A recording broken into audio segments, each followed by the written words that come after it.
үйі болған, иә, жиналмалы, ыңғайлы, көшіп қонуға ыңғайлы, жазда жайлауға, қыста қыстауға, иә.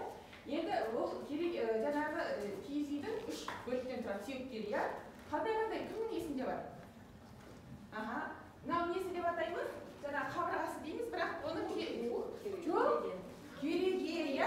Кереге деген бөлік. Мынау, иә, оқты көтеріп тұрған шаңыра, иә. Бұл осындай 3 бөліктен тұрады. Және оның ішінде жаңағы ағаштан жасалған заттар, төсек ағаш, ағаштан жасалған сандық, иә. Ағаштан жасалған әртүрлі ыдыстар осы жерде көрсетілген, иә. Бұл біздің бірінші бөлігіміз.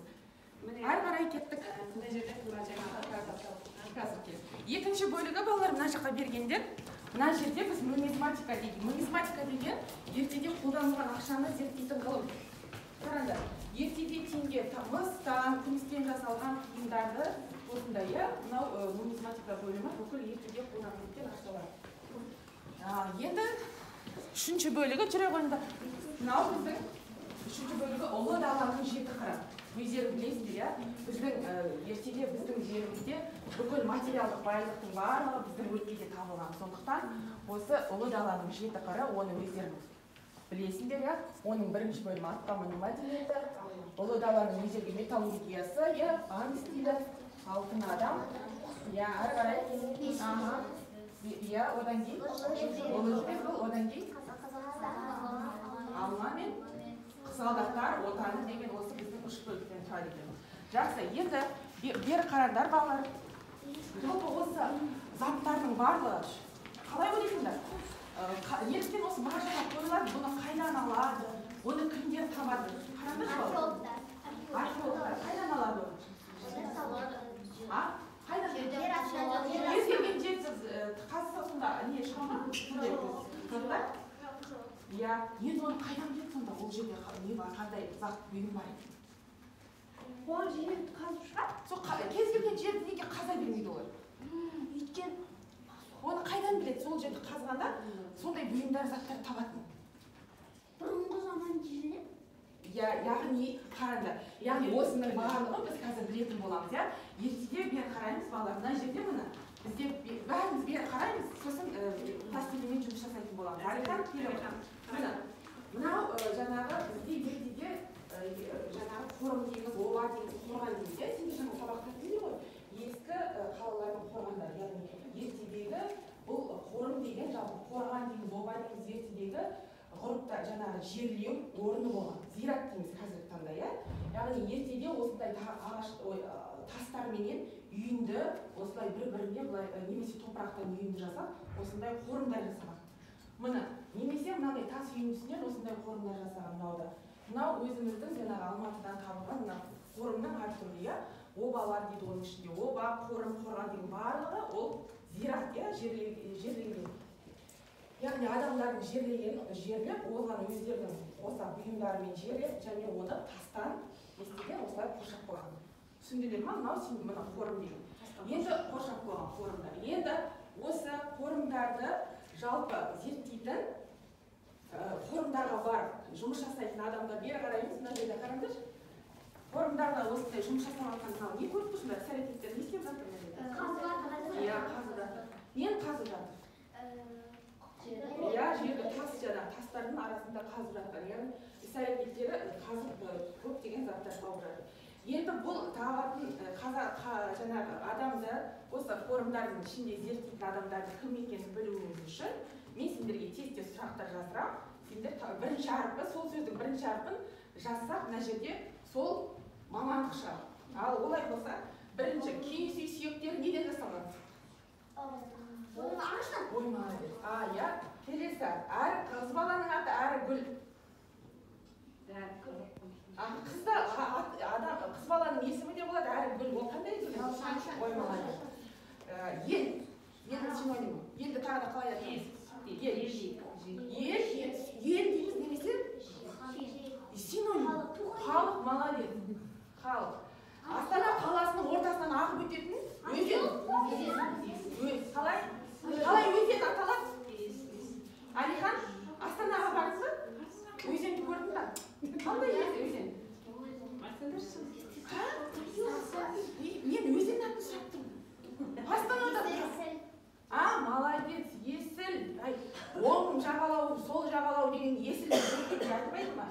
жақсы.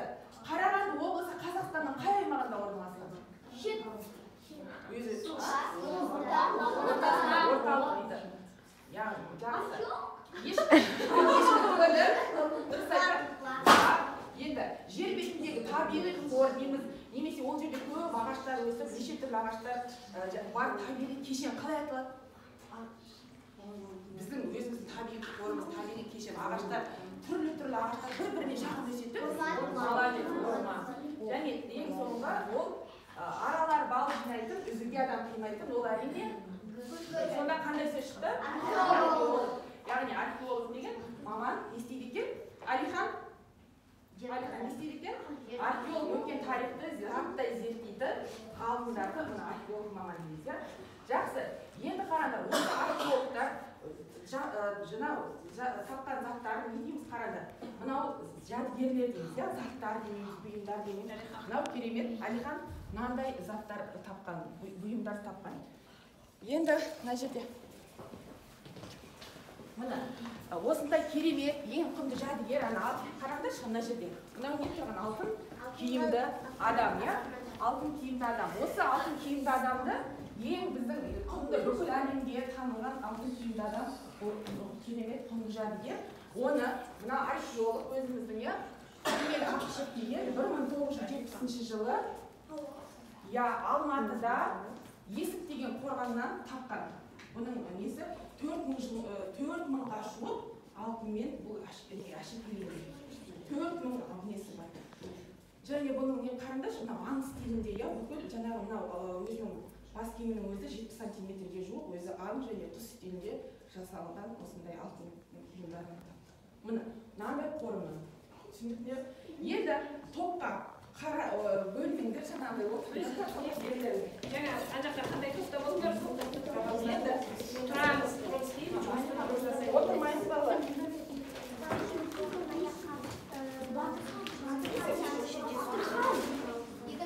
Енді қараңдар. Қазір осы қорымда қазір еңбек заттары тастар қандай болады балалар?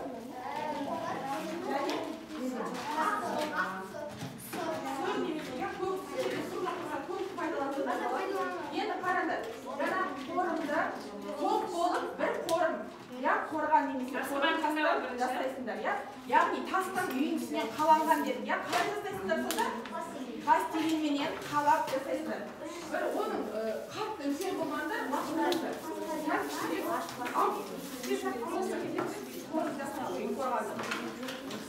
Қорғанды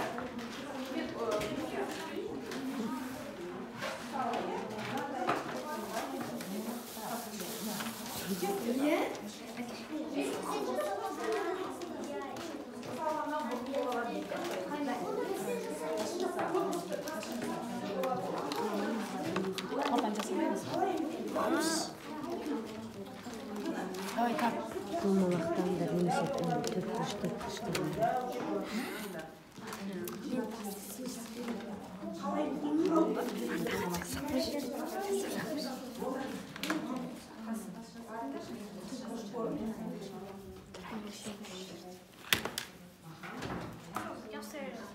үлкендей бола береді, үлкендей болады, дәуді астына үлкен тастар домалақты үлкен болады. Үлкен жасамаймыз. Үлкен жаса? Үлкен жаса.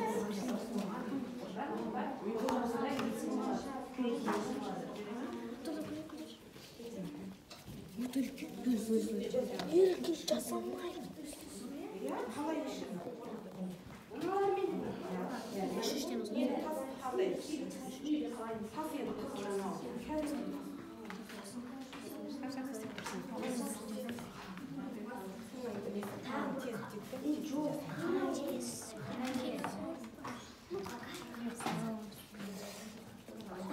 Там сиренький. Қорған жасап шығамыз.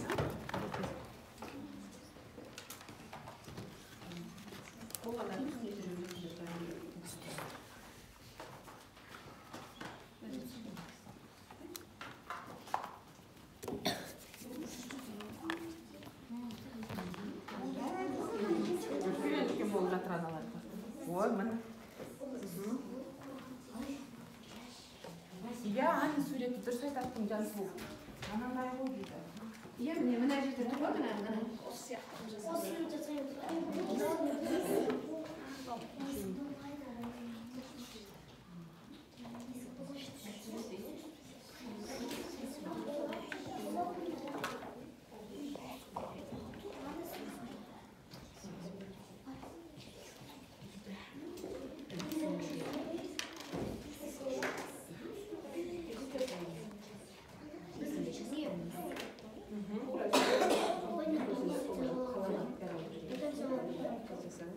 Жоқ, осылай болады.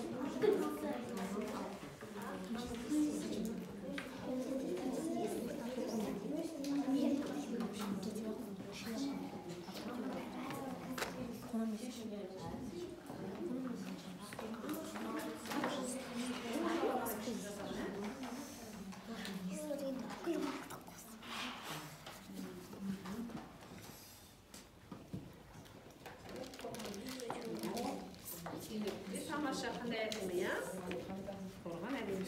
Ол тас міндетті доңғалақ қоймай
Жақсы, олай болса. Болды, иә, жеткілікті. Не жасағандар бала? Иә, бұл жерде нелер табылған сонда? Қорғандар бар. Нелер тапқан?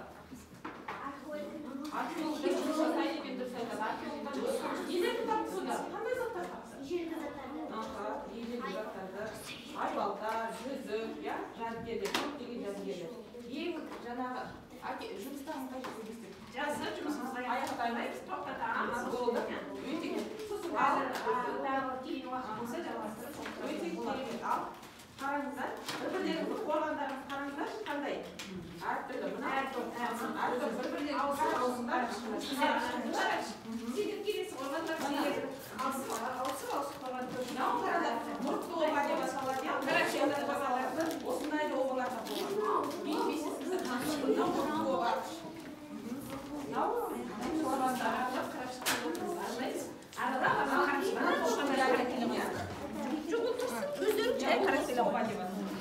Жақсы, олай болса, қайттан көріңдер ма? Керемет, иә, үш топ келе маған ұнады. Жақсы.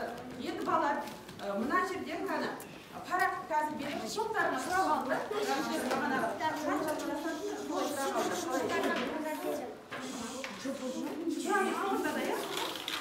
Сосын жинап аласыңдар, иә? Енді мынау ақпаратқа, мынау маркерді қараңдар. Балар түсініп алыңдар. Мынау ақпаратқа өздері ең ақылды дегенде біз миымыздың суретін салыңдар. Міндетті түрде мидың суретін дегенде өздері қалай ойлайсыңдар? Мидың суретін саласыңдар да. Бүгінгі сабақта қандай сөздермен таныстыңдар? Жалпы қандай сөз тіркестері естерінде қалды? Қалалардың аттары қалды ма? Жаңа термин сөздер қалды ма? Бар. топ болып жазып шығыңдар. Алдымен мидың суретін салып. Мидың суретін салып.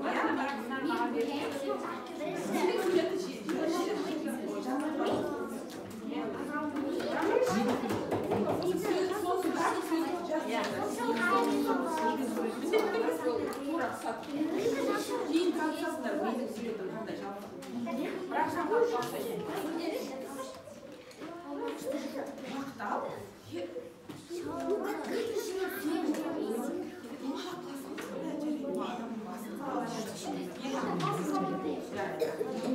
Ентішіне сөздер жазасыңдар.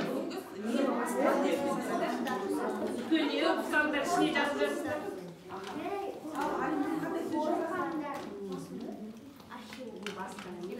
Ал сөздер, маңызды сөздер. Қандай сөздермен таныстыңдар?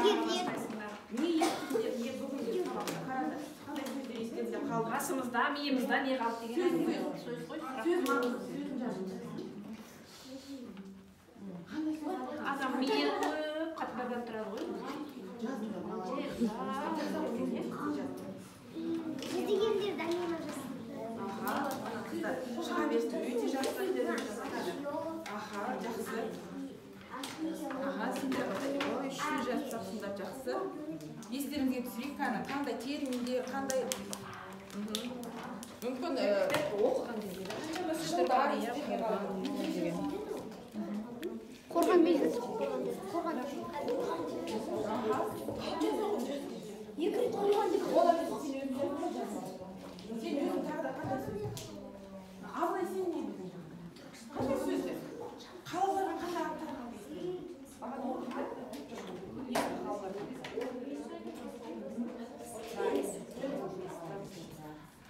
Абылайға да беріңдер, Абылай.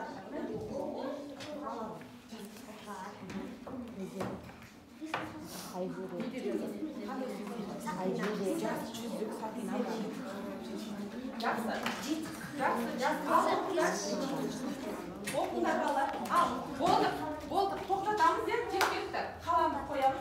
Енді Айзеренің тобы қанша сөз жазды тез-тез ал. Санап шығарып оқиық. Оқи ғой. Абылай бері қарай. Санай ғой, Айзер, оқи ғой шайсақ. Ал, оқы. адам сауran археолог жазгерлер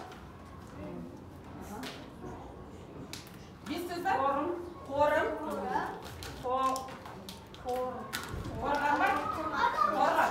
Жеті сөз. Ал сендер. Қандай сөз жазыңдар? Оқи ғой. Отырар. археолог борздар Сауран бесті. Қалалар, ескі қалалардың аттары. Бесеу ма? Қанша сөз? Алтау. Мына жақ жетеу. Сендер оқи ғой, Каусар. қорған жүзіп отырар археолог алтын адам айбалда жәдігер 8 сөз. 6-7-8 сөз жазыңдар. Жақсы. Енді сонымен бүгін сонда ескі қорғандардың сыры неде? Не айтады бізге? Ескі қорғандар арқылы біз не білеміз сонда? Қандай сыры бар екен? Сол қорымдардың қандай сыры бар? Я, о жерде нелерді таптық енді біз? Ертедегі адамдардың, қалай, мәдениетін, олардың тұрмыс тіршілігін, олардың өнері, қол өнерін барлығы осы арқылы қорымдарда табылған жәдігерлер арқылы біледі екенбіз. Яғни сыры өте жаңағы терең. Енді қараңдар, бүгінгі сабақ барлық толық түсіндім дегендер алтын адамды алып, мынау самоклейка дәптерлеріңе жазасыңдар, жабыстырып аласыңдар. Егер де мен сәл қиналдым дегендер, мынау пиын, таңба, бұл да тасты жәдігер. Ал мен әлі білімімді толықтыруым керек дегендері, мынау құмыраны алып, өздерінің самоклейка дәптерлеріңе жабыстырып алыңдар. Бұны тастамаңдар, Ал осылай мына жерден алыңдар, кез-келген жарықтар.